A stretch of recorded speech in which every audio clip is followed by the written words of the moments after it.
L'idée de ce tuto, c'est de vous faire comprendre quand est-ce qu'on va pouvoir dire qu'un mobile a accéléré ou qu'un mobile a décéléré et que vous soyez bien conscient que ça n'est pas toujours lié au signe de l'accélération qui peut être positive ou négative.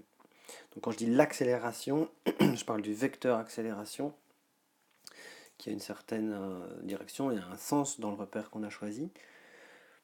Et donc le sens du vecteur accélération dans le repère qu'on a choisi va faire que l'accélération est positive et négative. Ou négative, pardon. Mais le fait d'accélérer ou décélérer dans le monde dans lequel nous vivons, enfin, quand on discute avec quelqu'un, on va considérer qu'un mobile va accélérer mais s'il va plus vite, et on va considérer qu'un mobile décélère s'il va moins vite, quel que soit la direction, le sens dans lequel il va sur son référentiel. Ok. Donc on va regarder trois cas et je vais vous faire comprendre un peu la différence. Donc dans les trois cas, on peut dire qu'il y a bien une accélération qui existe, il y a bien un vecteur accélération qui existe, puisqu'il y a eu changement en longueur du vecteur vitesse.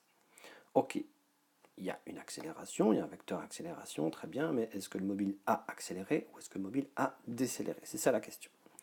Donc le premier cas, j'ai choisi un repère orienté vers la droite, et donc j'ai une vitesse V1 positive, une vitesse V2 positive, puisqu'elles vont toutes les deux vers la droite. Je vois que V2, après, donc V1, V2 a augmenté, donc on a bien eu une accélération qui a dû être vers la droite. Donc ici, j'ai une accélération positive. Qu'est-ce que je regarde? Je vois que la vitesse a augmenté dans le temps, donc en longueur. Donc ici, on dira que le mobile a accéléré. Et dans ce référentiel-ci, l'accélération est positive. Ok. Un autre cas, j'ai pris un référentiel orienté vers la gauche, tiens, pour une fois. Mais j'ai un mobile qui va vers la droite et qui continue à aller vers la droite, mais plus rapidement après.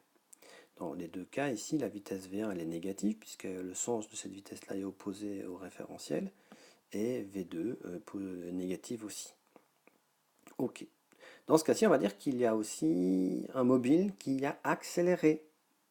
Pourquoi? Parce qu'il va plus vite en V2 qu'en V1. Donc, quand le temps s'est écoulé, le mobile va de plus en plus vite, même si ses vitesses sont négatives. Il va de plus en plus vite. Dans les négatifs, il y a dû avoir une accélération qui était dirigée vers la droite, un vecteur accélération dirigé vers la droite, donc une accélération négative, vu le sens du référentiel choisi. Donc en fait, c'est les deux mêmes cas, c'est juste que la personne qui a décrit le mouvement a changé le sens du référentiel. Donc ça n'a pas changé le fait que le mobile accélère, pardon, ou pas, ça a juste changé le signe de l'accélération, puisqu'on a changé le signe, le sens, pardon, du référentiel. Je vais y arriver. Alors, le troisième cas, qu'est-ce qu'on a? On a un référentiel orienté vers la gauche, un mobile qui va vers la droite, donc avec des vitesses négatives, et on voit que son vecteur vitesse diminue en longueur. On dira que le mobile ici a décéléré, puisque la longueur de son vecteur vitesse a diminué. Pourtant, il avait une accélération positive. Pourquoi positive? Parce que le vecteur accélération dans ce référentiel-ci doit absolument être vers la gauche. Comme le vecteur accélération est vers la gauche, je vais le dessiner. À un moment donné, on doit avoir un vecteur accélération qui est dans ce sens-là, pour que le vecteur vitesse V1 diminue en longueur pour devenir V2. Et comme l'accélération est dans ce sens-là, de la droite vers la gauche, on est bien dans le même sens que le référentiel et on dira que l'accélération est positive.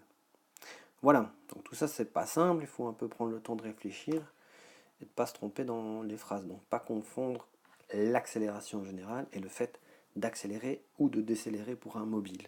Voilà.